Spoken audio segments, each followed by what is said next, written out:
You're listening to America's Web Radio on the AmericasBroadcastNetwork.com. Thank you for listening.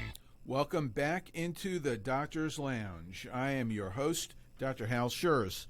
And every week, myself and my co-host, Dr. Scott Barber, come to you and bring you the information that you need to hear about regarding healthcare and other things. And we try to inform you about what's going on in healthcare so that you will be prepared and armed to fight for your healthcare freedom and for that of your family and be able to advocate for yourselves.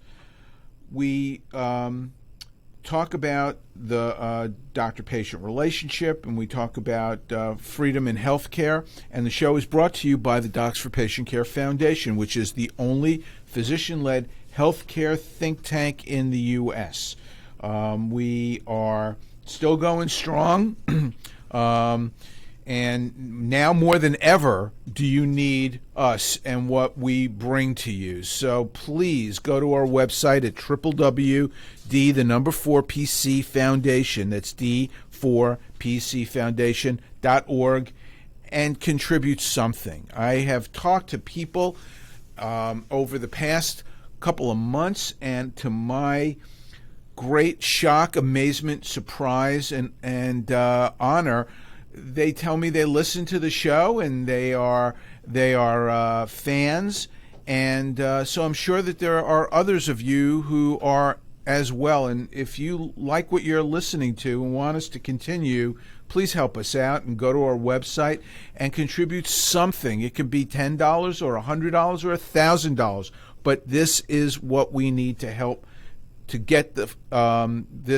keep this fight going on, so that we don't give up. And there's a lot to fight for. And I'm going to talk about some things today that we need to talk about. And I was just in my car on the way in. I was listening to Breitbart Radio, and I was chuckling because when I was in doing my last show 2 weeks ago, what were we talking about throughout the show? We were talking about transgender. I devoted the entire show to transgender. What are they talking about today on Alex Marlowe's Breitbart show this morning? Transgender, and the whole morning is devoted to that. So either they're listening to us and picking up cues, or we're just ahead of our time.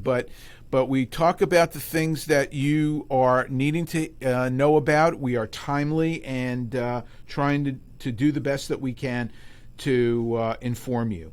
And there's a lot to talk about today. I'm going to talk about COVID and COVID fatigue, the left, the future of medicine and healthcare, and the intersection of politics into all of this. And as I said, there's a lot to talk about, and I've been watching what's been going on. And when I say what's going on, I'm talking about COVID right now, and we're tired. Everybody's tired of this, and every night, every day on cable news, we're just hearing a barrage of all the bad things that are going on and what we should be doing and how we can't get back to life. The schools are closed, and we have to, and masks and vaccine problems and yada, yada, yada. It just goes on and on and on. And people are tired of this. And not only are they tired of it, but I think people are starting now to realize that what they're listening to on the left is just a bunch of lies. And it's not real. It's not reality. And as I like to say, the bloom is off the rose of the Democrats, because Americans are waking up and they're losing patience and they're losing confidence with the left and their COVID policies. They're losing confidence in government, and they've lost confidence in the media. The media is probably a tick above or below, depending on what survey you want to look at, with used car salesmen. They are absolutely discredited because what they are saying is a whole bunch of nonsense. This morning, while I was having my coffee, I was just listening to NBC. I like to listen to what's going on in all media outlets so that I really have a better idea and an understanding about what people are talking about, because it gives me insight into what the other side is thinking, what they're believing, because they believe this stuff. They eat it up because it's their only source of information. And so they spew it back. Whatever they hear on these shows, they spew back. And so what are they talking about?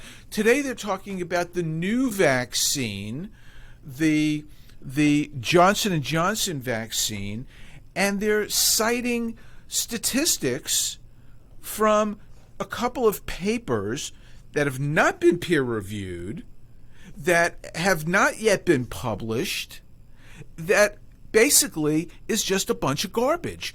And they do this because they have to talk about something, and they have nothing to talk about, nothing good to talk about. They don't want to share good news. They only want to share bad news. And they now know that they've got to share some good news, because if they didn't, then their credibility would be completely shot. But there is good news. There's a lot of good news going on right now. The vaccine regime is good news. But if they try to put too much weight on that, then all of the bad things that they want you to focus on will no longer be quite as important. And so they're incentivized to continue this charade, this ruse to make everybody believe that we are on the edge of extinction. The media is constantly saying things that are not true. They're talking about COVID rates or vaccination problems, and we're watching the politicians echo this, and then the media echoes what the politicians are saying, and it's a circular game. And we're watching politicians violate the public trust. They're making bad decisions, and they are doing it because they know now that they can get away with it, they can grab power, and they can retain it. We've seen what Americans are willing to allow the politicians to do. They're willing to allow politicians to take away virtually all of their freedoms. Willingly, they're giving it up. And the politicians see that. And their accomplices in the media are helping to further their goals. And so now they're looking at what's been happening over the last year and saying, holy cow, look what we can get away with. Look what we can do. And this is fueling their appetite, whetting their appetite to not let go of this, but to continue this absolute American horror story that we're watching play out. So the left has mobilized its propagandists to misinform America. Who are the propagandists? The media, their talking heads, especially Dr. Anthony Fauci, who, if you stick your finger up in the wind and see which way the wind is blowing, that's what Dr. Fauci will start talking about. After 1 year of COVID, not only is there COVID fatigue, but now there is a credibility problem. People's patience is quickly eroding, and the house of cards that the left has built is starting to crumble. So let's start this conversation today with vaccinations. Vaccinations are going well. Could they be going better? Of course they could be going better. Anything can be better. Is it the fault of the federal government? Well, no, but it depends on if you're honest or if you're a leftist. and I don't say dishonest, I say the word leftist, because leftist by definition is dishonest, because they will do anything, lie, steal, cheat to get to their agenda, get their agenda done, get to their ends. When President Trump was in office, if you'll remember, back in 2020, the left constantly said there was never going to be a vaccine in 2020. If we were lucky, we might start to see a vaccine in 2021, and probably not until 2022.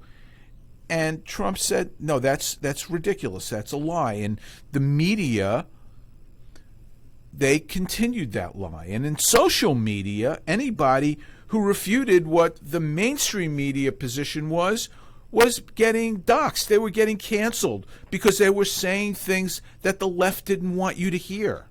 But of course there was a vaccine program, Operation Warp Speed, which could never, ever have been done under a Biden administration. It required a President Trump to light a fire under the rear ends of all of the pharmaceutical companies and all of the stakeholders to get their act in gear and get a vaccination out in a World War II type of effort. And so, yes, we had a vaccination. We had vaccines in 2020. And yes, President Biden got vaccinated in 2020, but his cognitive ability is so lacking that just recently he said that there was no vaccination in 2020, and it wasn't until his presidency. You know, this guy, I just need to digress. If you've ever seen the movie Weekend at Bernie's, where they took Bernie, who was a dead man, he had died, but he was very influential, and he was known all over the town. These two kids took Bernie and put him in the car and took him everywhere that they wanted to go, and got treated like royalty. Well, Biden is Bernie, and the Democrats are propping him up, and they're putting him out there, and they're making his mouth move. He's a really good teleprompter reader. You can watch his eyes going across as he's reading. He almost looks like he's catatonic when he's giving talks, because he's not saying what is in his mind. He's reading what's off of the teleprompter. And what really is happening is he's going to sleep at 7 o'clock, and the people who are around him, all of his leftists, which are all Barack Obama people, and I'm sure that this is the third term of Barack Obama. I am absolutely certain of it, and we're seeing the Barack Obama agenda play out in this third term. This is what is happening with the left.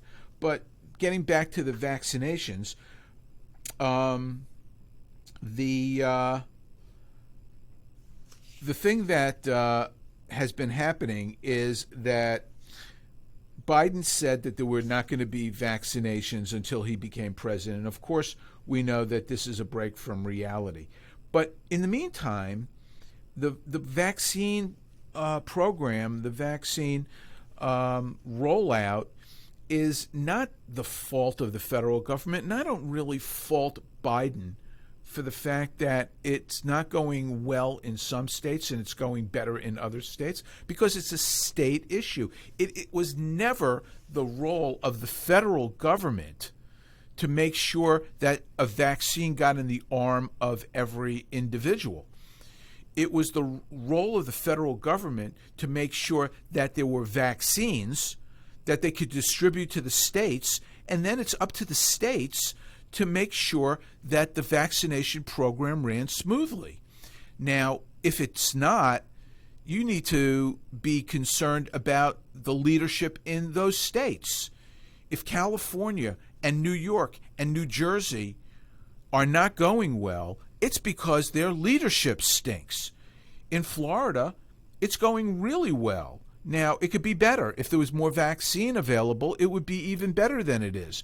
But it's not because there's a problem getting it into people's arms. It's a matter of there not being enough. And that is the pharmaceutical industry issue, not the federal government. So if you want to be an honest broker, this was a miracle that Trump was able to twist arms and get this to the finish line.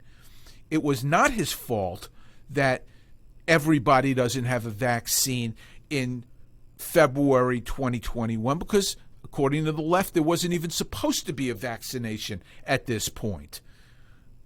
But they're complaining that they're not getting it. So you can't have it both ways, but that's the left. They think that they can have it both ways. They can blame their adversaries for things that are going wrong and take credit for things that are going right. Right now, there are a lot of things that are going right, but they don't want to take credit for it. And I'll get to that in a minute why.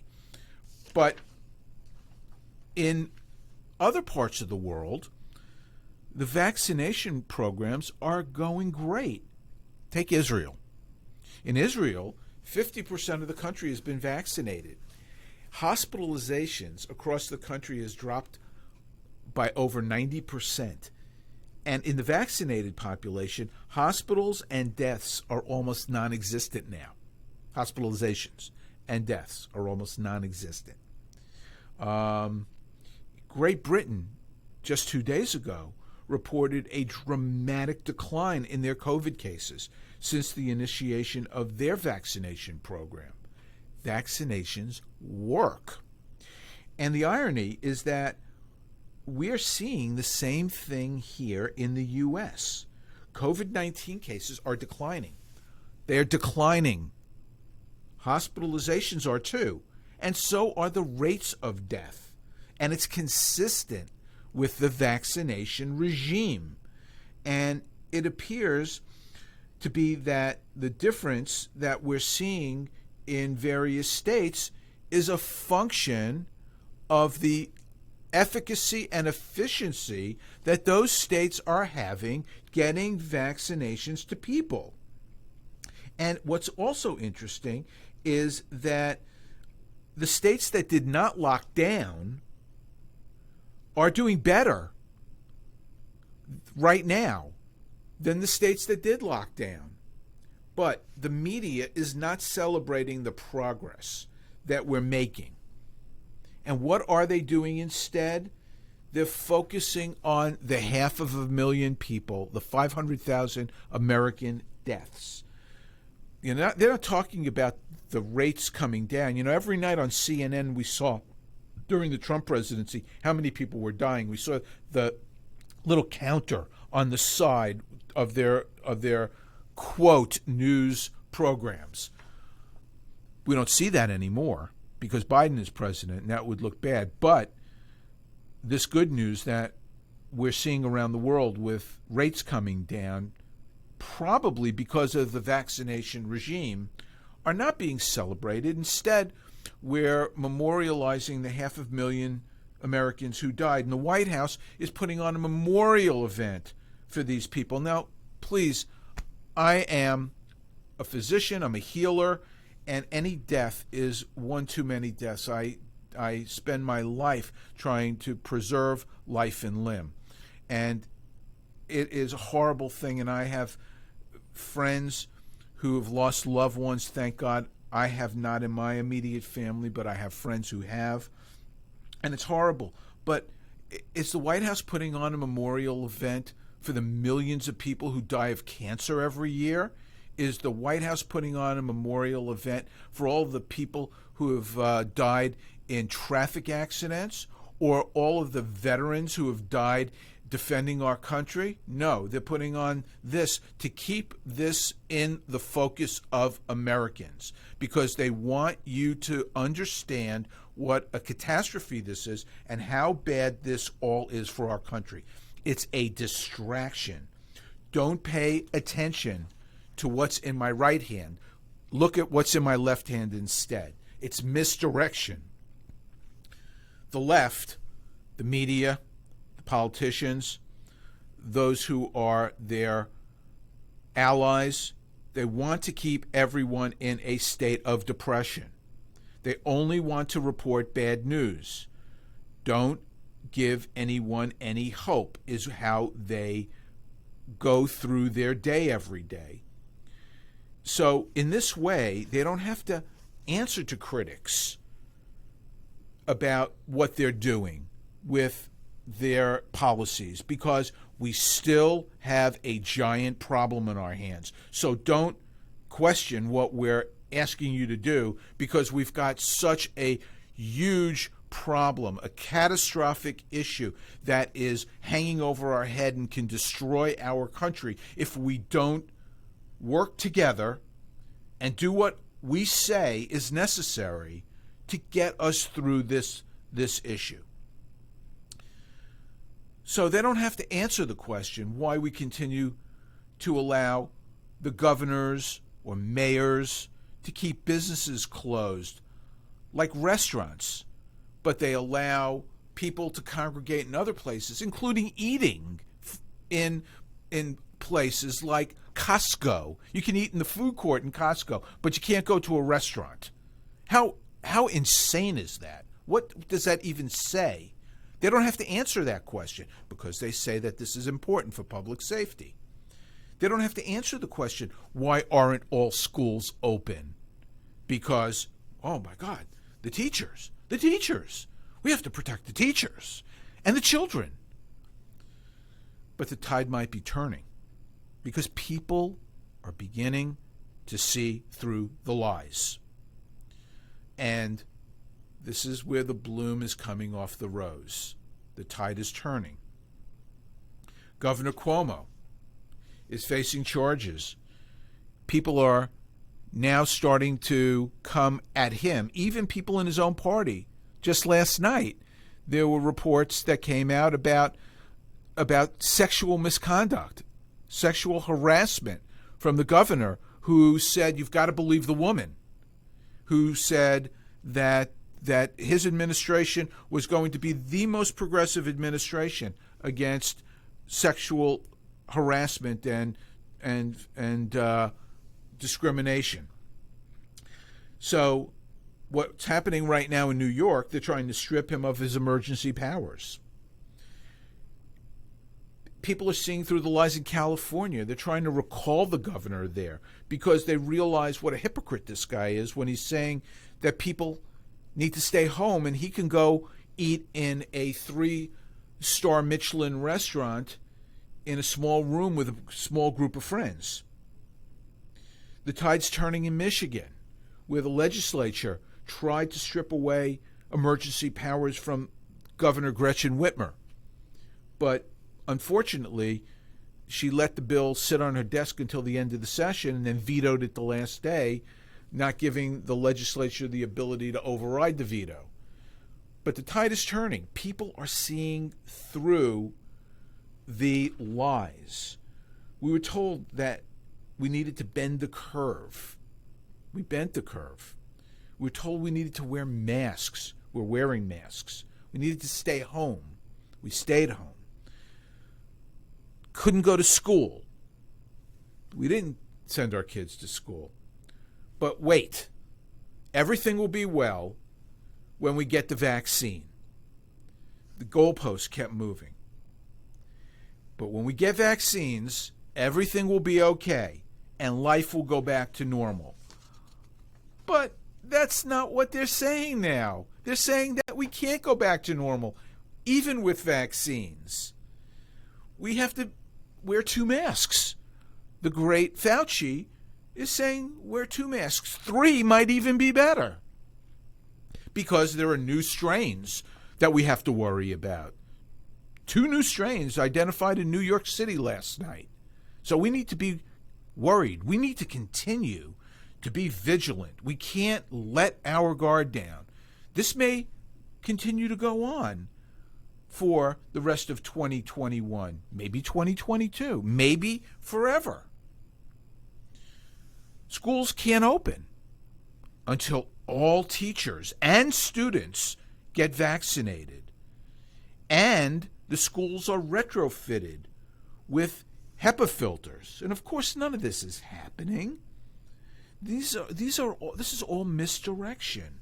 And we're being told this by the politicians on the left and by the media. Anthony Fauci is saying it's not okay to see your elderly parents, even if they've been vaccinated and you've been vaccinated. Oh, no. Still may not be safe. So we need to still continue to keep our guard up. So why are we still listening to this guy? And I want to know who anointed him as the sole authority on COVID. I feel like I'm an authority on what I do, and I get patients who come in my office every single day and question me, and they go for second opinions because they don't like what I'm saying. And yet we've got this one guy that the entire left media has put up on a pedestal like he's the god and the sole expert on COVID. This is insane. And he's not even a real doctor. Yes, he's an MD. Okay, he's an MD. But he doesn't take care of patients. He's a rat doctor. He's a medical literature doctor. He doesn't even remember where the earpieces on his stethoscope go. He's a medical bureaucrat. Just like Ezekiel Emanuel, who was part of Obamacare construction, and a radical left doctor who believes that if you're over 75, you probably shouldn't receive the same health care as a 25-year-old illegal alien who has a longer time horizon to be productive in society. Fauci knows nothing about mental health. He knows nothing about the impact of his words on people's lives. And yet, we put all credibility and all decisions based on what comes out of his mouth. All of this bad news is the rationale for the power grab by the left. The only way that they can continue to maintain their grip on what is happening and what, so let me just digress. The left had a pandemic. They had the COVID pandemic, and they used it as an excuse to change around voting regulations. And so I'm not saying that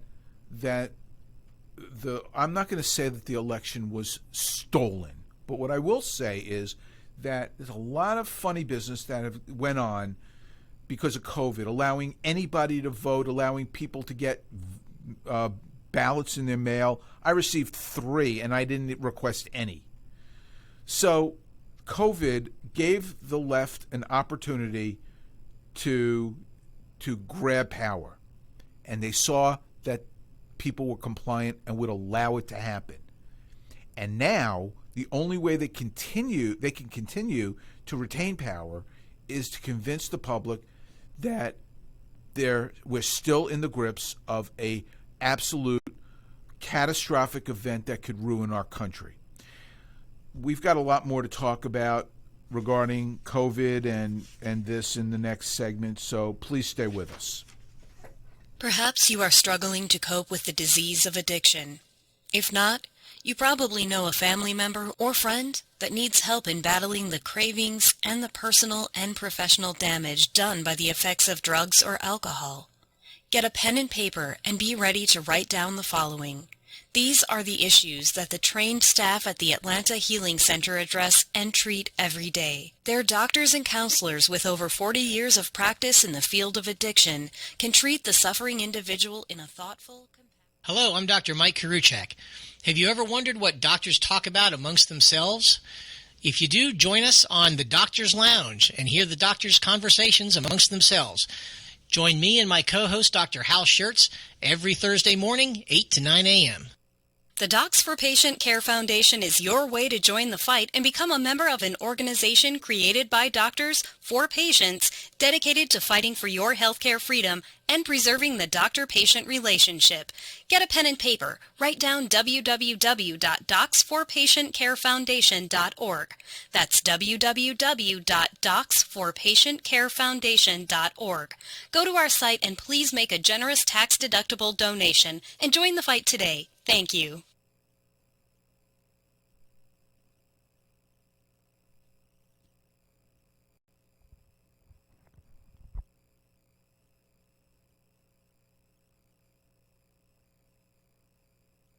The Docs for Patient Care Foundation is your way to join the fight and become a member of an organization created by doctors for patients dedicated to fighting for your healthcare freedom and preserving the doctor-patient relationship.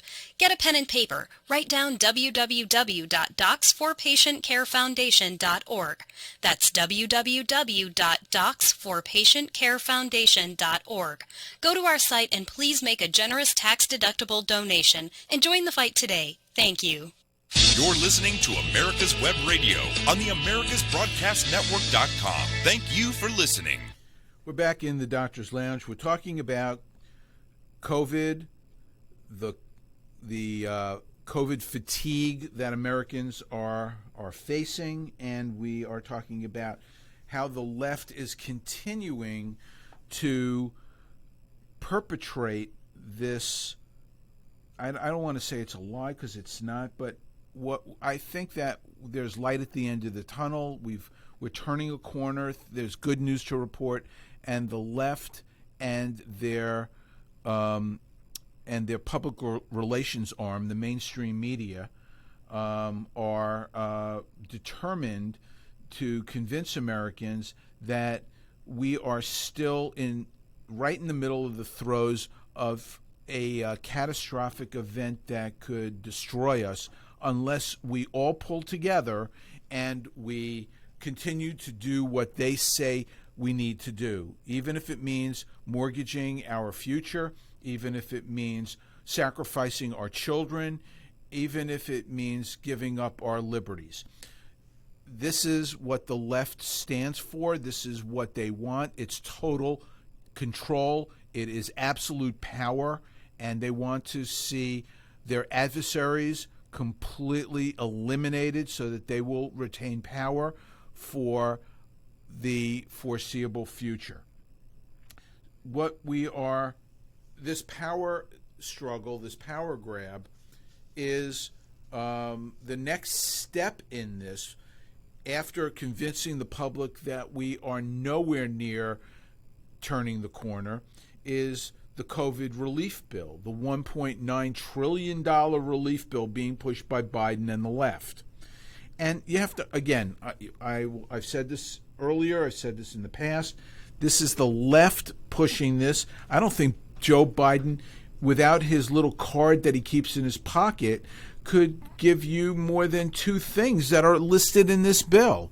But this is a $1.9 trillion bill. You can take $100 bills and stack them on each other and fill up a house with $1.9 trillion.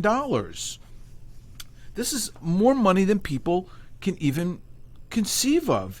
And the left wants to pass a bill that is basically an attempt to reward and enrich their allies and help keep them in power for the foreseeable future.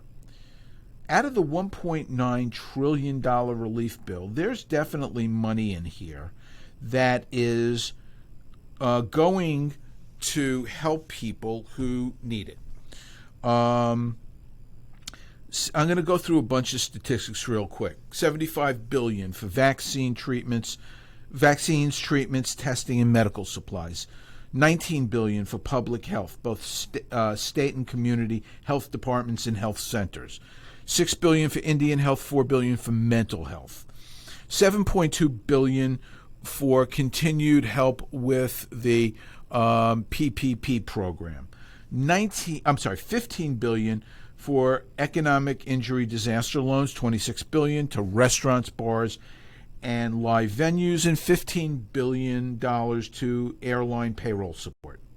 So the recipients of this money need to prove economic harm from the pandemic and from the lockdowns, and in some cases they need to repay these loans.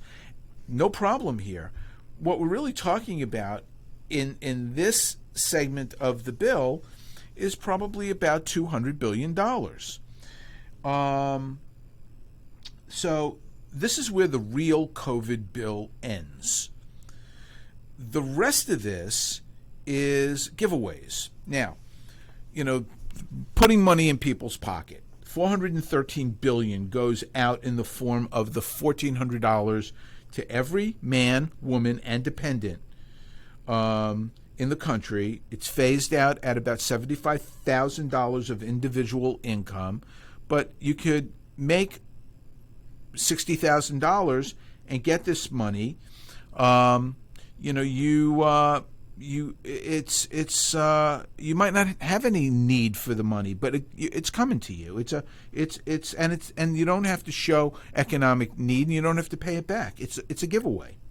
There's $246 billion in federal enhanced employment benefits. What this means is that this is the additional $400 per week that the federal government is using to supplement unemployment benefits to people.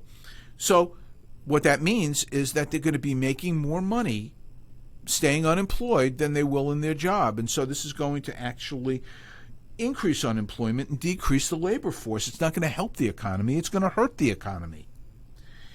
And the remaining $1 trillion is a combination of bailouts for Democratic constituencies, expansion of programs that are the progressive, wish list. It's pork, and it's non-COVID and unrelated policy changes. Where's this money going? $350 billion are going to state and local governments and cities and counties to bail them out. These are cities and states that had to shut down and show that there's economic hardship in these places. There's no strings attached. It's basically states that didn't shut down, that kept their economy going, transferring money to states that did shut down. And this is absolutely egregious. This should never happen. $86 billion of dollars more are going to rescue pension plans, mostly unions who ran their pensions poorly, and this is going to solidify them. They're going to make them whole again. And again, this is taxpayer money fixing bad, making entities that made bad fiscal decisions whole again. $129 billion goes to elementary and secondary schools, even as they're closed, and $40 billion to colleges and universities, which we know that when they get more money, it doesn't defray tuition for these people. It actually, the tuition still continues to go up.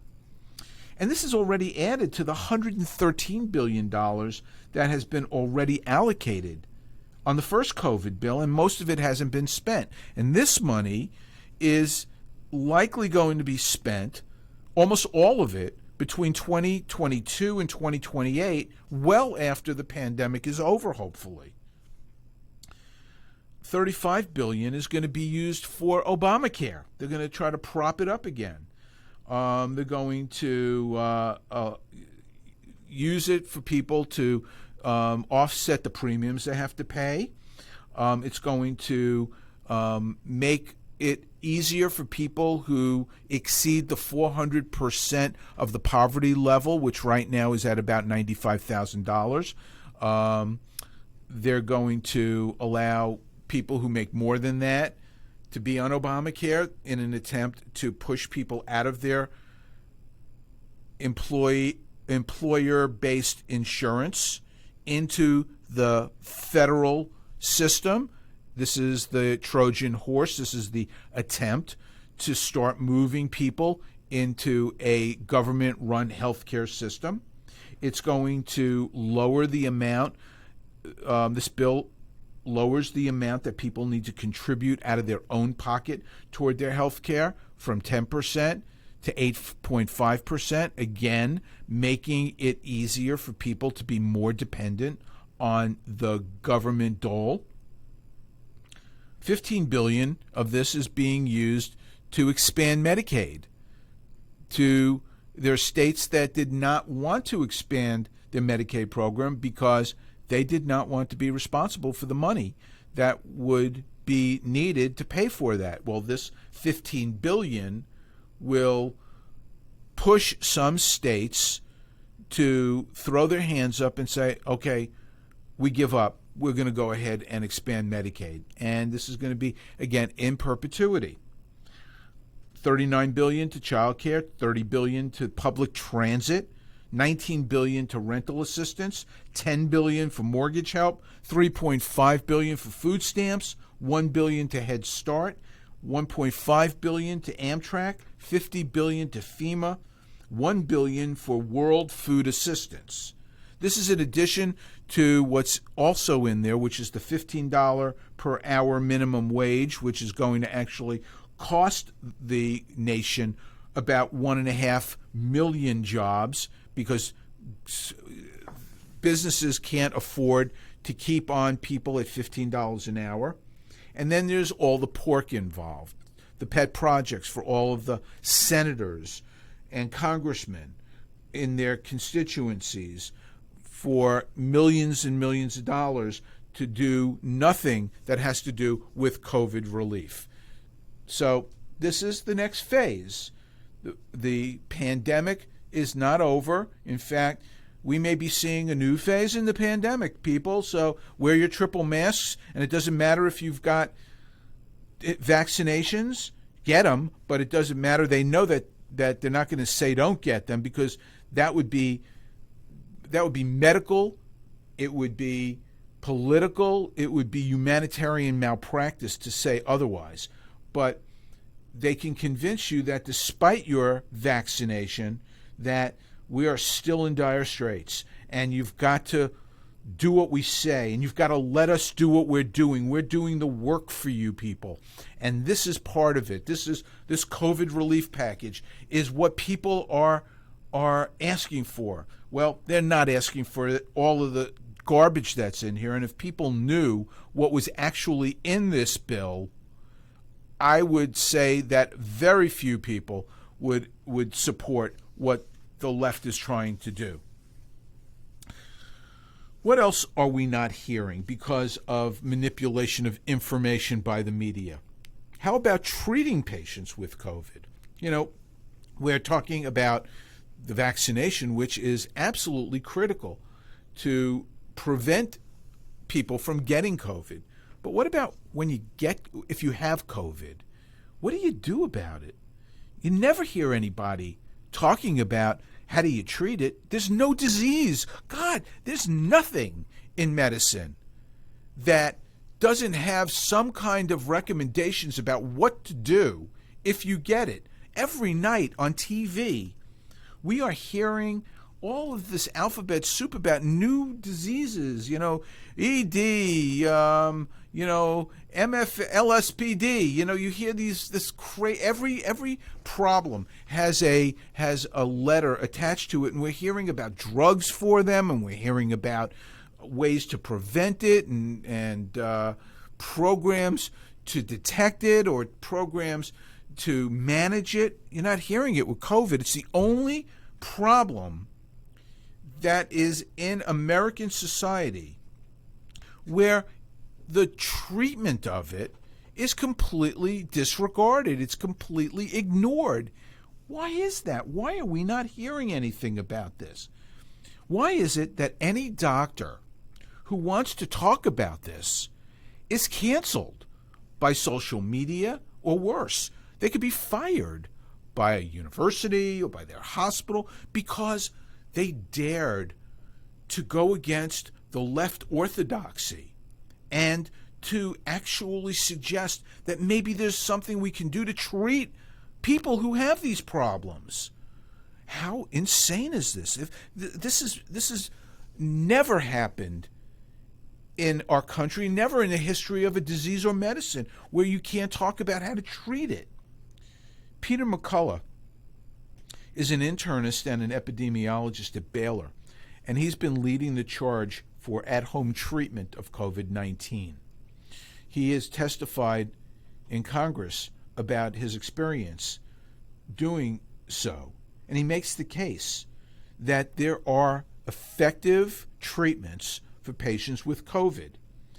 There's not one drug that's useful because it's virtually impossible to treat a virus with a drug, but there can be a strategy, a protocol for treating people who are infected so that the devastating effects of the disease are mitigated.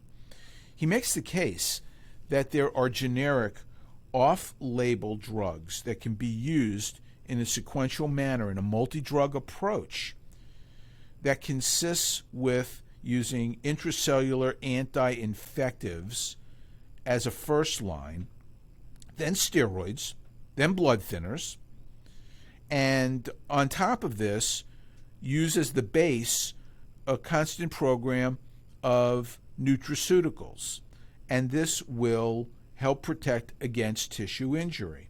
So drugs like hydroxychloroquine or ivermectin, they work. You can't say that it works because this goes against the left narrative that we've got a devastating disease. Imagine if people got sick and you had a way to keep them out of the hospital and keep them from dying. How incredible would that be? We wouldn't have to shut down restaurants. We wouldn't have to stop having sporting events or concerts or shutting down our way of life. Imagine if we were able to do that. But if we did that, then there wouldn't be a crisis. And if there wasn't a crisis, then the left couldn't tell us what they want to do to help protect us. So it's absolutely out of their interest to allow doctors to talk about these things. And they need to be labeled as quacks. They need to be labeled as heretics, as they're not real doctors. They are dangerous, when it's just the opposite. It's the left and their minions who are the danger. Dr. McCullough has been using this cocktail of treatments for some time, and he and his colleagues who around the country are doing the same thing have successfully managed people with COVID-19, and hospital rates have diminished by 85%. Imagine that. It means that 85% of the hospitalizations in this country could have been avoided with early treatment. Why else aren't we talking about it? Well, it's because the large pharmaceutical companies who are part of the Operation Warp Speed group have absolutely no interest in allowing people to know that you can get cheap over-the-counter drugs like hydroxychloroquine or ivermectin, or use zinc or vitamin D to help mitigate the effects of COVID or help to prevent it. They would, in fact, be viewed as competitive to the vaccine manufacturers. But if we had done this, hospitals would not have been stretched so thin. PPE, personal protective equipment, would not have been a concern. And instead, there's been an alignment of stakeholders against early treatment. So it's the left. It's these people who are the ones who are anti-science, not the doctors who are looking to help people who have COVID and who would like to know that there's a way to treat it rather than cross your fingers and pray that you don't wind up in the hospital on a ventilator. This is just the tip of the iceberg. And again, I have to say that COVID opened the door to the left to change voting rules and allowed them the ability to influence an election, and they can't afford to allow this problem to disappear. Not now, not yet, not when they've got their puppet in the White House who will sign anything that the left puts in front of him, and they can get their agenda passed, the agenda that Obama could not get passed when he was president, they can do now. They've got to keep the dream alive. Next, the left is going to turn their attention directly to health care. It's going to zoom in on it like a torpedo. And they're going to use COVID and they're going to use Trump derangement syndrome to begin to take over health care. First, they're going to dismantle all of the health care reforms instituted by President Trump. And this is what Biden has pledged to do, right? He's overturning the Trump agenda, item by item, with his executive orders, over 50 of which he signed in the first 5 weeks of his presidency. Not necessarily because he believes it, but because the left handlers around him are putting this in front of him and telling him to sign it. So I just want to remind people about the legacy of the Trump healthcare reforms, because all of these are going to disappear in the Biden administration.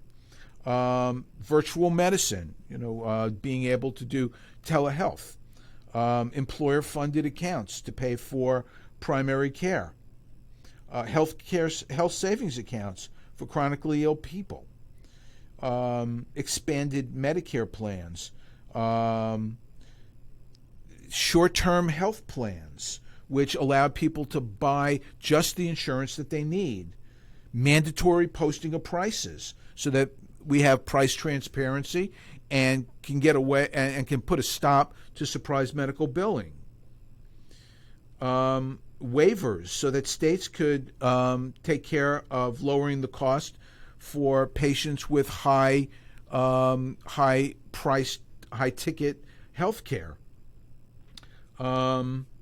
Giving patients more control over their electronic health data, approving more generic drugs, indexing Medicare drugs to the same prices that foreign countries pay, repealing the tax on medical devices and health plans, paying physicians equally for Medicare services, expanding Medicare Advantage plan options, giving terminally ill patients the right to try using treatments that are off-label that would not normally be approved, and repealing the Obamacare individual mandate.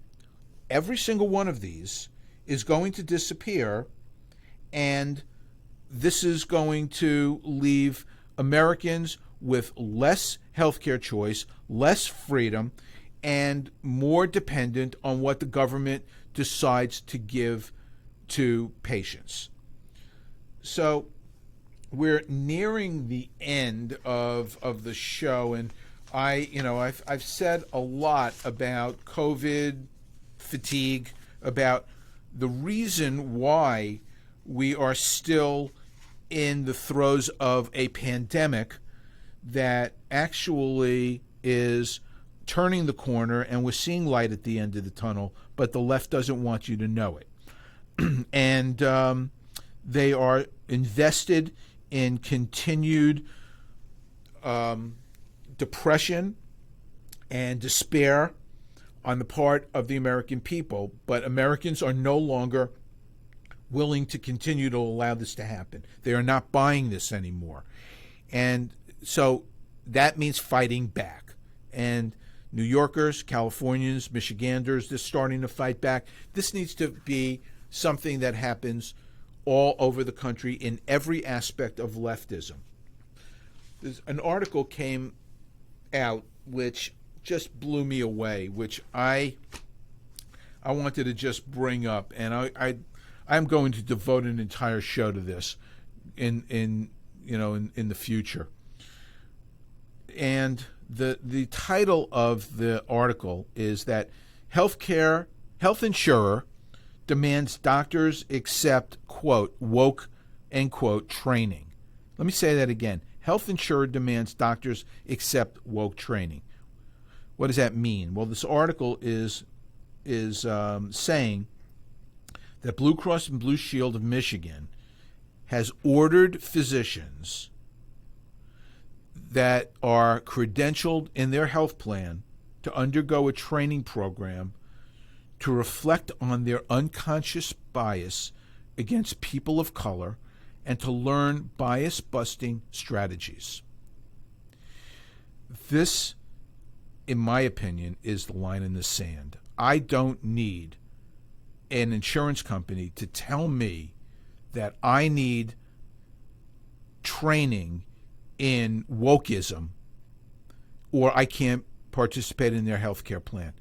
And I think that this is where doctors need to just say enough's enough and start pushing back because somebody has to do this. We are seeing people reluctantly doing it in Congress. We're seeing people reluctantly doing it in entertainment. But when it gets into health care, this is where a line in the sand has to be drawn. And if they come to me and tell me that I can't be on their health plan unless I do this, I'm going to tell them where they could stick it.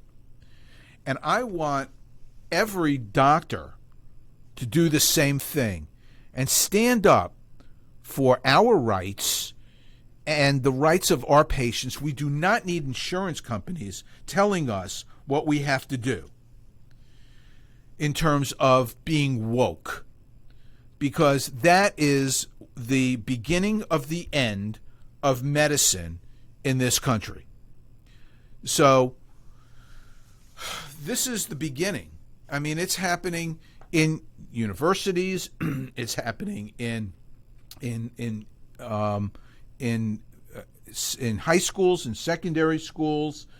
It's even happening. It's even infecting medical schools. But now they're trying to get beyond medical schools and influence how we work. You know, they're doing this in jobs. They're trying to do this in businesses. You know, you've got the large corporations that are succumbing to this. Doctors cannot allow this to happen. And if you do, shame, shame, shame on you. It's time to fight back. It's time to take a stand. It's time to stop this nonsense of wokeism and cancel culture. And if you don't do this now, it'll be too late. So if you are in Michigan listening to this, I know I have friends in Michigan who listen to this all the time. I've got Meg Edison there, who is one of my best buds in the fight for health care. Get everybody on board on this, and I'm going to get you on here, Megan, and I know you listen to this show, and we're going to talk about Michigan and Blue Cross Blue Shield, who I know you have a very long relationship with in your MOC fight. So we'll talk more about this. I'll be back in 2 weeks. My next guest is going to be Grace Marie Turner, and we're going to talk about some of the initiatives that she is heading in D.C. to keep the movement alive, to fight back against the left machine. So join Scott next week. He'll be with you, and I'll see you in 2 weeks. Thanks for being with us today. You're listening to America's Web Radio on the AmericasBroadcastNetwork.com. Thank you for listening.